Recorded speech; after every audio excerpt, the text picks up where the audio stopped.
qual é o melhor investimento nesse cenário? Assim, tá tudo bem barato, né? Ações estão muito baratas. Ah, mas a bolsa subiu. Realmente, a bolsa subiu, tá perto do topo histórico. Só que se a gente pegar toda a inflação desde o último topo histórico, dos últimos 3 anos, a bolsa tá meio que de lado, né? 3 fundos imobiliários de tijolo. Assim, depende que muito. São baratos e que são boas oportunidades. Os fundos mais interessantes, eles sempre vão ser aqueles mais conservadores. Mas o mercado todo caiu, né? Sim. Então todos eles caíram. Os melhores caíram menos. Aqueles que não são tão bons caíram pra caramba. Muita gente se perguntando, renda fixa, vou para os fundos imobiliários. O que você acha desse atual momento? É assim, já era amplamente esperado, né? Essa taxa estava contratada desde o ano passado, né? A gente já sabia que íamos ter 2 pontos percentuais, 2 reuniões com 1 ponto percentual, mas a minha aposta é que a gente ainda vai ter mais aumento. Saiu hoje a ata da reunião de semana passada do Copom e mostrou um Copom ainda preocupado, vendo um cenário de redução de inflação para final de 2026, mais 2027, uma inflação ainda muito resistente. E eu acho que a Selic terminal, né, que é até onde ela vai parar de subir, acho que ela deve parar ali na casa de 15, 25. Eu acho que ainda sobe um 0,75 na próxima reunião, no meio do ano mais um 0,25 e estabiliza por aí. O mercado está apostando 15,25 nessa Selic terminal. Ou seja, também já é amplamente esperado que continue aumentando a Selic. A decisão unânime da semana passada de aumentar a Selic e o comunicado e tudo que eles fizeram dá essa impressão, porque eles disseram que vai ter um aumento na próxima reunião, mas não da mesma magnitude. Por isso que o mercado está apostando em alguma coisa aí 0,5%, 0,75%, para que a gente tenha a Selic mais ou menos no meio do ano parando de subir. Qual é o melhor investimento nesse cenário? Assim, tá tudo bem barato, né? Ações estão muito baratas. Ah, mas a bolsa subiu. Realmente, a bolsa subiu, tá perto do topo histórico, né? A gente fez topo histórico de 135, 137 mil pontos, tá ali perto de 132, 133. Só que se a gente pegar toda a inflação desde o último topo histórico, assim, acho que nos últimos 3 anos a bolsa tá meio que de lado, né? Sobe e cai. Então, se a gente jogasse inflação, dava para projetar um Ibov bem acima disso. Fundos imobiliários, poxa, subiu, você falou. O André falou, subiram. Subiram recuperando uma queda muito grande. Sim. De muito tempo. Por que eles subiram? A gente teve uma pequena acomodação das taxas de juros futuras, né?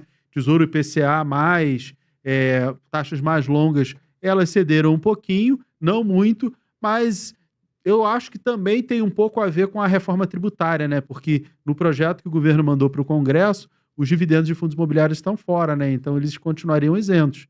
E os de ações não. Então, de repente, o público pode até... Assim, não faria muito sentido, porque fundo imobiliário é muito para investidor de varejo, né? E vai pagar esse acréscimo de imposto para a galera que ganha mais de 600 mil por ano, que não é a maioria dos investidores. Mas o fundo imobiliário ficando isento, de fato, porque ainda tem um monte de coisa para acontecer. O Congresso, o próprio Hugo Mota, quando recebeu lá, o presidente da Câmara, quando recebeu, falou, o Congresso vai fazer os devidos ajustes, então a gente já sabe que o Congresso vai modificar a proposta e como é que ela vai sair, a gente não sabe, mas a princípio o fundo imobiliário estaria fora. Isso dá um fôlego, pode de repente, como acontecer, e se acontecer essa reforma, pode ser até benéfico para os fundos imobiliários, para os investidores de fundo imobiliário, porque o medo da tributação sobre os fundos imobiliários sempre aconteceu já há muito tempo, né? E de repente ficando fora é uma opção para a galera investir e isso também pode puxar o preço deles, embora eles ainda estejam muito baratos. Se a gente for olhar uma métrica que é muito comum, que é o preço sobre valor patrimonial, ainda está barato, mesmo com a alta recente, ainda está barato o fundo imobiliário. Mas a gente tem boas opções na renda fixa, boas opções em ações, boas opções em fundos imobiliários, investimento nos Estados Unidos também está interessante, né? Que por conta da taxação do Trump, lá fora a bolsa caiu e o dólar aqui também deu uma acomodada, deu uma queda, então acabou ajudando. O Bitcoin caiu, acabou ficando mais barato, então tem oportunidade para todo lado, né? Mas dentro dos fundos imobiliários, se a gente fala assim, vamos falar, os fundos de tijolo, muitos apanharam. Se a gente fosse falar três fundos imobiliários de tijolo, assim, depende que muito... estão baratos e que são boas oportunidades. Assim, depende muito do que o investidor quer. Eu acho que, independente de estar barato ou estar caro, eu acho que faz sentido o investidor pensar no que o que ele quer. E aí é legal ter uma carteira diversificada. Os fundos mais interessantes, eles sempre vão ser aqueles mais conservadores. O KNRI tá legal, o HGLG, o ALZR. O HG que é uma surpresa, né? O BTLG, mas o mercado todo caiu, né? Então todos eles caíram. Os melhores caíram menos. Aqueles que não são tão bons caíram pra caramba.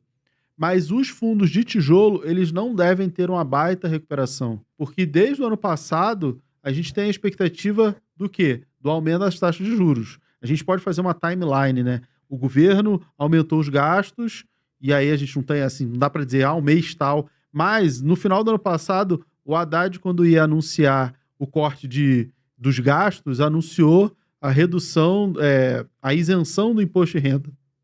Que era uma ideia. E aí o mercado jogou a toalha, falou, putz, cara, era para falar de corte, tá falando disso, e aí o mercado financeiro jogou a toalha, o dólar subiu. Então, a partir dali, a gente tinha meio que já contratado uma inflação, a gente já sabia que ia ter uma inflação por conta da alta do dólar. O dólar subiu pra caramba depois desse descrédito do governo.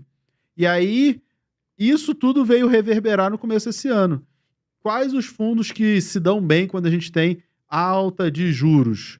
Ou alta da inflação e alta de juros que a Selic tinha que subir para segurar. Os fundos de papel. Então era natural que esses que estavam muito amassados, até porque a inflação tinha caído, eles fossem subir esse ano, que é o que está acontecendo. Eu comprei, sei lá, de fundo de papel, eu comprei acho que 1,2 milhão nos últimos 2 meses. Janeiro, fevereiro, até o comecinho de março. Por quê? Porque estava muito barato. E minha carteira estava muito voltada a tijolo. E aí eu quis dar uma equilibrada mais com títulos de papel. Eles ainda estão baratos. Então, existem fundos de tijolo, como você me perguntou, que estão baratos? O mercado todo está bem barato. É difícil de achar um que está, nossa, está muito caro. Só que a gente não tem grandes expectativas sobre os fundos de tijolo.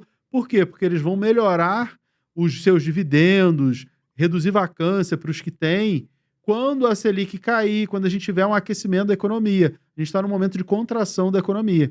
Então, os fundos de tijolo estão baratos, mas a gente não tem, assim, uma baita expectativa. Caramba, eles vão decolar. Não é essa expectativa. Quem tem algum desejo de um retorno mais rápido em fundos imobiliários são os fundos de papel. Esses, sim, têm perspectiva por conta da inflação que está alta. O próprio Copom diz que está alta, que só deve cair no final do ano que vem. Selic subiu, vai continuar subindo. E só deve cair no ano que vem, depois que a inflação der sinais de fato de que ela vai ceder. Antigamente era normal você ter um período de 6, 9 meses para que a Selic reverberasse nos preços e, de fato, pressionasse a inflação. Hoje em dia a gente não tem essa medida. A pandemia deu uma bagunçada. Então o Copom está meio que testando, né? Botando o pé na água para ver. Vamos subir. A inflação enfraqueceu? Não sei, no comunicado, na ata que saiu hoje, eles falam, inclusive, que vão ver muito a inflação de serviços para tentar testar, para saber como é que está. Então, a gente tem esse cenário de alta da inflação, da Selic, dos indicadores, e os fundos de papel eles vão andar bem esse ano. Muitos estão abaixo do valor patrimonial, e eu acho que, eu quero apostar em fundos de imobiliários que vão subir. Os de papel têm muito mais chance de subir do que os de tijolo, porque de tijolo depende de melhora da economia, não tem muito jeito. A gente viu já uma recuperação, né? Alguns fundos de papel subiram bastante, eu tava vendo até o VRTA 11, acho que subiu 10% aí em 30 dias. Outros fundos de papel também, alguns subiram menos porque caíram um pouco, como o KNSC também. Como você falou, aqueles mais consistentes caíram menos, acabaram também subindo um pouco menos. Aqueles que caíram muito, tiveram agora uma recuperação mais acentuada.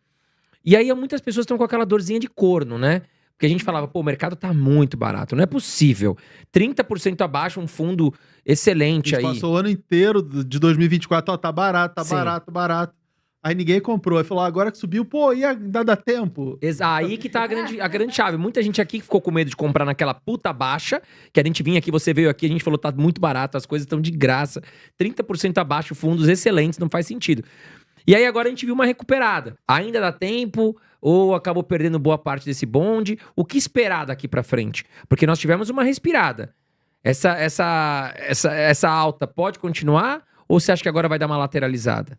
Eu acho que a gente ainda tem espaço para recuperar. Se a gente olhar valor patrimonial, ainda tem muito fundo descontado. Claro que os melhores, um KNSC, KNCR, já estão ali chegando no valor patrimonial ou passando um pouquinho disso, mas tem vários outros fundos ainda abaixo. Então a gente tem espaço para valorização, sim. Eles vão continuar pagando bem por conta desses indicadores econômicos ao longo desse ano. Eles vão continuar pagando bem. Eles só não vão crescer mais porque como a Selic vai subir, vai ficar mais difícil. Mas a gente tem ainda uma oportunidade, esse ano de 2025, de valorização deles, e no ano que vem, eles pagando bem e a Selic começando a cair, eles também têm essa possibilidade de valorização. Então, eu ainda vejo oportunidade, mas é assim, quanto mais sobe, menor é o desconto, menor é a oportunidade. Só que eu acho que faz muito sentido para o investidor ele pensar o que ele quer com o fundo imobiliário. Porque se eu falo assim, tem uma oportunidade aqui, aí a pessoa compra porque quer que valorize. Uhum. Aí significa que você não está investindo, você está fazendo trade. Sim. Então, tudo bem. Mas é isso que você quer para sua carteira? É isso que você quer para sua vida? Se for, beleza. Você compra aqui, vende, faz essa rotação da carteira, e não só de fundos imobiliários, mas de todos os outros ativos.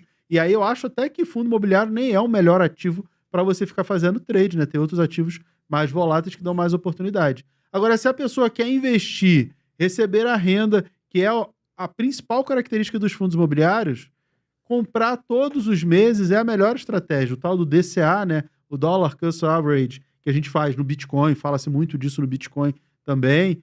E isso serve para qualquer ativo de qualidade, de valor que você acredita na sua carteira. Ações de qualidade, fundos imobiliários, para qualquer ativo que você acredite, você pode comprar um pouco todos os meses, fazer um preço médio, porque se o ativo é bom, ao longo do tempo, no longo prazo, o valor dele vai subir. Uhum. Que é o que todo mundo fala do Bitcoin. Ah, não, porque o Bitcoin você tem que comprar um pouco todo mês, porque ele vai valorizar daqui a 10, 20, 30 anos, por conta da escassez. Então, você compra todo mês porque você acredita no futuro daquele ativo. E aí você vai fazer a mesma coisa com ações que você acredita no futuro daquele ativo, com fundos imobiliários. E essa ideia de, olha, é a melhor oportunidade do momento, não vai casar muito com essa ideia do DCA. Mas, para quem quer, de fato, navegar a volatilidade, os fundos de papel eles estão mais interessantes que os de tijolo, porque eles têm mais upside, mais potencial de valorização por conta de juros e inflação. E aí, pelo menos é o que eu faço. Minha carteira de fundo imobiliário, eu não fico assim, vende todos os fundos e compra todo. Não, eu vou jogando ela para um lado ou para o outro. Ela estava, sei lá, 70% papel, tijolo, porque estava muito barata no passado, de graça. Sim. E aí eu aproveitei para comprar fundo de tijolo pagando quase 1% de yield, uma coisa que é inimaginável. Sim. Eu lembro que em 2019 você recebia 0,45, 0,50 de um fundo de shopping, nossa, maravilhoso. Hoje em dia você recebe 1% ao mês e você acha ruim. Exato. Entendeu? Então, a minha carteira estava muito para tijolo porque eu aproveitei muita coisa no passado. Aí, do final do ano passado para cá, eu comecei a direcionar ela para papel.